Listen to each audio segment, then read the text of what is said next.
नमस्कार प्रिय विद्यार्थियों, मैं डॉक्टर ईश्वरकृति हजारे आप सभी का बहुत बहुत स्वागत करती हूँ।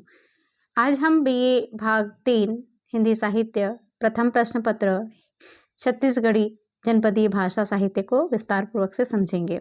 इस वीडियो के माध्यम से मैं नेट सेट और हिंदी साहित्य के सिलेबस को विस्तार से समझाती हूँ। तो आइए चलते आज हम बीए भाग 3 हिंदी साहित्य का प्रथम प्रश्न पत्र के बारे में जानते हैं। आपके पाठ्यक्रम में जनपदीय भाषा साहित्य का प्रथम प्रश्न पत्र है जिसके बारे में हम बात कर रहे हैं। आज हम डॉक्टर सत्यभामा आडिल जी के रचनाओं के बारे में बात करेंगे जो कि आपके पाठ्यक्रम में लगा हुआ है। सीख सीख के कोड। सबसे पहले डॉक्टर सत्यभामा आडिल जी की रचनाओं के बारे में और उनका जीवन परिचय के बारे में बात करते हैं क्योंकि यहाँ से प्रश्न बनते हैं। तो आइए चलते हैं हम जीवन परिचय की ओर से अध्ययन करते हैं। आपका क्लास में जब मैं पढ़ा रही थी तो आपने कहा था कि मैम पूरा एक बार पाठ वाचन कर दीजिएगा वीडियो के माध्यम से। तो मैं आज वीडियो के माध्यम से आपको ये उपलब्ध करा रही हूँ जिसका आप अध्ययन कर सके या सुन सके। आइए चलते हैं इस वीडियो के माध्यम से रचनाएं समझते हैं। डॉक्टर सत्यभामा आडिल, इनका जन्म 1 जनवरी 1944 दुर्ग जिले के बंदर नामक गांव में हुआ था और मैडम ने एमए हिंदी से उत्तीर्ण करने के पश्चात 1972 में पीएचडी की उपाधि प्राप्त की। इनकी रचनाएं में हम देखते हैं कि छत्तीसगढ़ की साहित्य की अगर बात करें तो साहित्य में माटी की सुगंध विद्यमान दिखाई देती है। छत्तीसगढ़ी साहित्य के सशक्त हस्ताक्षर के रूप में जाने जाते हैं। जाने माने साहित्यकार के रूप में आडिल जी का नाम आता है। और इसके अलावा अगर हम बात करें तो इनका गद्य और पद्य दोनों विधाओं पे कार्य करते हैं। क्वार की दोपहरी इनके काव्य है जिस पर मध्य प्रदेश शासन पंचायत विभाग द्वारा पुरस्कृत किया गया था। और इसके अलावा शारदा प्रसाद तिवारी सम्मान, ग्राम भारती सम्मान से सम्मानित किया गया है। इनकी रचनाओं के बारे में अगर हम बात करें, इनकी रचनाएं क्या क्या है, विधाएं जो है इन्होंने नाटक, उपन्यास, काव्य और विधाओं पर कार्य किया है। तो हम पहले काव्य हिंदी की बात करें, जैसे कि अभी हमने कुंवर की दोपहरी के बारे में बात किया है, तो एक और भी रचना है, इन्होंने लिखा है काव्य निशब्द सृजन, कुंवर की दोपहरी, काला सूरज। उपन्यास हिंदी इन्होंने लिखा है प्रेरणा है बिंदु से निर्वेद तट तक और एक पुरुष। नाटक है बूथ खाना। छत्तीसगढ़ी साहित्य गोट। सऊत कथा को आप पढ़िएगा, बहुत अच्छी रचना आपको प्राप्त होती है। संदर्भ ग्रंथ छत्तीसगढ़ी लोक साहित्य और नवराज जागरण। छत्तीसगढ़ी लोक संस्कृति की जमीन, छत्तीसगढ़ी भाषा साहित्य। तो ये जीवन परिचय और इनसे संबंधित प्रश्न कई बार पूछा गया है कि सत्यभामा आडिल जी का जीवन परिचय को विस्तार पूर्वक से समझाइए। तो इस तरह से ये है। अब इनकी रचना, इनकी कहानी के बारे में हम बात करें। सिक सिक के गोट। सिक सिक के गोट में बात करूं कि ये जो रचना है इसमें बड़े बुजुर्ग, जो ग्रामीण क्षेत्र में बड़े बुजुर्ग होते हैं, उनके माध्यम से हमें बातें बताई जाती है। तो ये बातें जो है लोकोक्ति के माध्यम से, कहावतों के माध्यम से, और जैसे हम छत्तीसगढ़ी में हाना कहते हैं, तो हाना के माध्यम से ये बात बताई जा रही है। और आज हम पाठ का वाचन करते हैं क्योंकि आपके सिलेबस में ये लगा हुआ है और आपको अध्ययन करना जरूरी है। तो आइए चलते हैं सीख सीख के गोट। हमारे छत्तीसगढ़ी संस्कृति में बात बात में सीख दे के रिवाज हावे। गांव के सियान मन हाना जोर जोर के अपन कतला बात ला कहथे और छोटे उम्र वाले मन ला सीख देथे। अगर हम सियान मन के गोट ला ओखर सीख ला गांठ बांध ले के धरबो त हमर बहुत अकन काम हा सरल हो जाही। हमन समाज के भीतर रहिथन, 4 जन के बीच में रहिथन, संभल के नहीं चलबो, सियान मन के सीख ला नहीं गुनबो त कैसे बनही। कतक सुंदर मर्जात के बात कही थे। पर तिरिया के मुख नहीं देखो, फूटे बंधवा के पानी नहीं पियो। एमा बड़ सच्चाई हवय। ये बात ला मन में राख के काम करबो त हमर जिंदगी में अड़चन नहीं आवय। आपसी व्यवहार में चलो हमन ला कतकोन बात के ख्याल रख ले पड़थे, जैसे बिना आदर के पहुना बिना आदर घर जाए, गोड़ धोए परछी में बैठे सुरा बरोबर खाए। कथे बिन बुलाए पहुना बन के झन जावय। जहाँ आदर नहीं मिले, मान गौन नहीं होए, उहाँ झन जाए। पैसा हाथ में आइस तहाँ के फोकट फोकट खर्चा ऊपर खर्चा। जिसे चाहो घर में बेहिसाब पकावथे फेंकथे। ऐसना फिजूल खर्ची ल रोके बर हमर सियान मन गोठियाथे। का कथे, तेल ही घर तेल होथे त पहाड़ ला नहीं पोतय। कबीर साहब हा कहे हे, गरीब आदमी के आहा झट ले लगथे। छत्तीसगढ़ में कबीर के प्रभाव बहुत हे। सियान मन कहिथे, पीठ ला मार ले, पेट ला झन मार। जौन हा बैठ के काम करके काम नहीं सिखाए, डॉक्टरी नहीं पढ़ाए और अपन मन के इलाज करथे तउन हा खतरनाक बात ही ओकरे सेती कहिथे, अढ़न बैत पर घान घतिका। सियान मन के सीख के गोठ मा हमला का करना चाहिए, का ना करना चाहिए, सगुन सगुन बात के संकेत मिलथे। बेटा हा खाए बर बैठथे और महतारी हा हूँ कहूँ हाँ कहूँ परसथे तो तू कौरा ज्यादा खाना रस देथे परोस देथे। बेटा हा खिसियाथे त महतारी हा हंस के कहिथे, माता के परे और मेघा के बरसे। अपन सोच समझ के हमला गुरु बनाए के ये, जैसे पानी ला छान के पीथे ओइसने गुरु बनावे जान के, पानी पीवे छान के।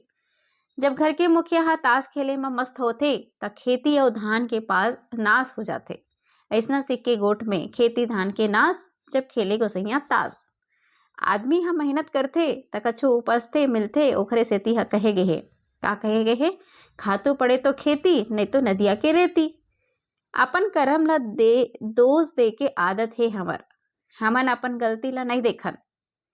चल्ली मा दूध दुहे करम ला दोष देवय। आजकल के साधु मन के बारे में कहिथे, गली गली में साधु रेंगे, संत फुकाओ कान, चोला तरे तजहन तरे, नरियर धोती ले काम। साधु पंडा में नरियर धोती से मतलब है हमला मुक्ति मिले चाहे नहीं मिले। आदमी ला अगर शांति और आराम चाहिए तो एक बात के ख्याल रखे, अपन नींद सोवे और अपन नींद उठाए। मनखे हा दूसर के बुराई ला झट ले देखथे, अपन दोष दहार ओखर आँखी नहीं जाए। दूसर के दोष और गलती ला देखे के पहली अपन भीतर के दोष ला देखे। कहे गए अपन पेट ला देखे बर नहीं है, दूसरे के पेट ला दिखाए जाथे। अपन टोटा ला देखे नहीं, आन के फूला ला हंसथे। हमन ला चाहिए कि हमन खुद काम करन, तकलीफ झेलन, तब हमला वो काम के वजन मालूम होही। खाली बैठे बैठे आलोचना करेले कछु नहीं होवे। अपन मरे बिन सरक नहीं दिखे। अपन काम के बेरा दौड़ के आही और हमार काम के बेरा टरक जाही। ऐसना आदमी संसार में बहुत मिलते, ओकर सेती कहे गए। मैं विश्लेषण को अगले वीडियो में विस्तार पूर्वक समझाऊंगी। आज सिर्फ और सिर्फ पाठ वाचन है, तो उसे ध्यान से सुनिएगा। आइस भई के लड़कू, ठौके के बेर टरकू, और खाए बेरा हरक दे, और बेरा बुता के बेरा टरक दे। छत्तीसगढ़ी आप जो बच्चे जानते हैं बहुत अच्छे से समझ पा रहे होंगे, लेकिन विश्लेषण के माध्यम से, व्याख्या के माध्यम से मैं आपको विश्लेषण करवाऊंगी। अपन घर में जौन हालत है उसने ढंग में हमला पहने ओढ़े के है, खाए पिए के है, ओमे कछु शर्म के बात न है। दिखावा झन करे ये, या फिर अपन ला छोटे झन सोचे। क्या कहते हैं देखिए, आज की बासी संकाल के साग, अपन घर में का के इलाज है ना। छोटे काम करेले या बिना मतलब के काम करेले बड़े काम हा सिद्ध नहीं हुए। ओकरे सेती कहे गए है, क्या कहा गया है, ओरवाती के पानी परड़ी में नहीं चढ़ाए। सियान मन सिखावे, कमाना कमिया असन, रहा राजा असन, रहा राजा असन। मानो कमाए के बेरा नौकर सही डट के काम कर, और राजा असन शान से रहे। माने ककरो आगू मुड़ न झंझ नवा, करम गति माने भाग। रेखा हा आदमी के काम ले बनथे, जैसने काम करही आदमी हा वैसने ओखर बनाए थे। करम ले करम, ककरो भला करबे ओखर अड़चन मा काम आबो, तेला कोनो सुरता नहीं करे। ओखर भला करत करत कहूँ हमार ले कछु गलती होगे तो नाव धरही। ओखरे सेती ऐसना मानव स्वभाव के बारे में सियान मन कहिथे। का कहथे, खिलाए कुदाए के नाव नहीं, गिराव पराव के नाव। ऐसना सीख के गोट ला हमार जिंदगी में काम आथे। मानव स्वभाव के रूप में अवहावज जलन, ईर्खा के मारे अपन स्वार्थ साधे बर दूसर के बुराई कर दूसर बर खांचा खोदथे। ऐसने मन ला भगवान हा देखथे, बुराई करैया खुदे एक दिन गड्ढा में गिर जाते। ये सभी परिचित हैं आप इससे। जेहर दूसर बार खंदवा कोड़थे तेहर अपन बुझाथे, अपने बुझाथे। एखर से हमला सीखे मिलथे कि दूसर के बुरा होए के नहीं सोचना चाहिए। ऐसना माने जाथे कि घर में औरत के जात के चलही और मर्द के कछु और नहीं बोले, तब वो घर ऐसा नहीं रहे। काबर तिरिया मन की कथा ल सब जानथे। छिन छिन मा लड़ाई झगड़ा करथे। ये नारी स्वभाव के बात ल सियान मन हाना जोड़ के कहिथे। का हाना कहिथे? जेकर घर के डौकी सियान तेकर घर नहीं कटे बिहान। ऐसना गोट सुन के नारी मन ला कछु सीखे के कहिथे कि ये अपन स्वभाव ला सुधारे बर कोशिश करे। आजकल पढ़ाई लिखाई के जमाना आगे है। कतकोन किताब पढ़बो फिर वो किताब के सीखला अपन जीवन में नहीं उतारन ते का फायदा।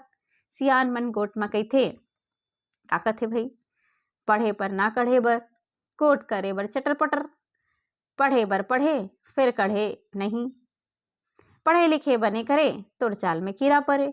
तुर चाल में कीड़ा पड़े आप जानते हैं, इसको बहुत बोलते हैं आप बातों बातों में भी। कई बार समाज में रहीथन त मीत संगी घलो होथे और बैरी दुश्मन घलो होथे।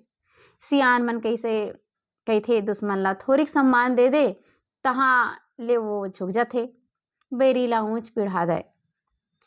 ए सिक्खा समाज में राजनीति में बहुत गरम हावय। घरेलू जिंदगी में सास बहू के रिश्ता पर घलो बहुत गरम हावय। जैसे कैसे सास बहू के गरम हो जाते और राजनीति के तो सास पतो तोर छाती जरे मोर। सास बहू तो घर में बने बने रहते, तिला देख मोर छाती हजरथे। यह नारी स्वभाव के बात है। दूसर के मुख शांति ला देखे नहीं कहा सके। सियान मन कहिथे जौनहा सहले थे तौनहा सुखमा रहीथे। चार जन के अगर बात करें ना हम तो सुनलिस रिझन करिस और अपन काम करत रहिस, यही माँ सुखे सही थे तेखर लई थे। हमन सस्ता चीज के पाछू ज्यादा दड़ौथन, ओखर बर सीख के बात कही गई है। बाल ब्यासी रोपा धान तेकर भूसा पछीने आन। माने बालपन में ब्यासी करे ये और जल्दी धान के रोपा लगावे तब अतेक धान होही कि भूसा बटोरे बर दूसर मनाही। जब बोए धान तब देख के राख बान। जब किसान हा धान बोवे तब नौकर चाकर के देखभाल करे रहे। जेठ चले पुरवाई तब सावन धुल उड़ाई। जेठ मास में पूरब की हवा जब चले तब समझ लेवे कि सावन पानी नहीं गिरे, खाली धुर्रा उड़ाही। राजा के अगाड़ी घोड़ा के पिछाड़ी, माने राजा के आगू झन रहा है और घोड़ा के पीठू झन रहा है। तेमे कहा गे है तेल फूल से लइका बाढ़े, पानी से बाढ़े धान। खान पान में सगा कुटुम करबैया बढ़े किसान। तेल फूल से लइका बाढ़थे, पानी ले धान बाढ़थे, खाए खिलाए ले कुटुम बाढ़थे और मेहनत करेला किसान बाढ़थे। आखिर में आजकल जौन स्वभाव के जोर है तौन ला कही के अपन बात ला खत्म करहूँ। काबर की मनखे हा अपन स्वार्थ ले पहले देखथे। जब ले गुर्रथे तब ला चाटा झुमथे। अपन काम के बात है तब तक संबंध टिके हवय, तहाँ ले संबंध रहाय। तब बहिनी मन निस्वार्थ संबंध बनाओ और पुरखा मन के सिख सिख के गोठला गांठ बांधो। संचा होगे, रांधे पसाए के बेरा होगे। राम राम। तो यहाँ पे ये वीडियो समाप्त होता है। प्रश्न कैसे बनते हैं इसके बारे में हम बात करेंगे कि कहावत और लोकोक्तियों का सफल प्रयोग सिख सिख के गोट में हुआ है, स्पष्ट कीजिए। सिख सिख के गोट का पाठ का उद्देश्य बताइए। सत्यभामा आर्य के व्यक्तित्व एवं कृतित्व के सार गर्भित विचार प्रकट कीजिए। सामाजिक संदर्भों में मुहावरे लोकोक्ति के संदर्भ में सौंदर्य बोध के लिखिए। तो यहाँ पे सत्यभामा आर्य के व्यक्तित्व कृतित्व के बारे में कई बार पूछा गया और सिख सिख के गोट का उद्देश्य। तो इस वीडियो के माध्यम से हमने समझा कि क्या बात कही गई है। अगर जो छत्तीसगढ़ी जानते हैं बच्चे वो तो बहुत लगभग समझ पाए होंगे, लेकिन हम वीडियो के माध्यम से अगले वीडियो के माध्यम से व्याख्या को समझाएंगे। तो आज के लिए इतना। बहुत बहुत धन्यवाद मेरे वीडियो को सुनने के लिए। Thank you so much.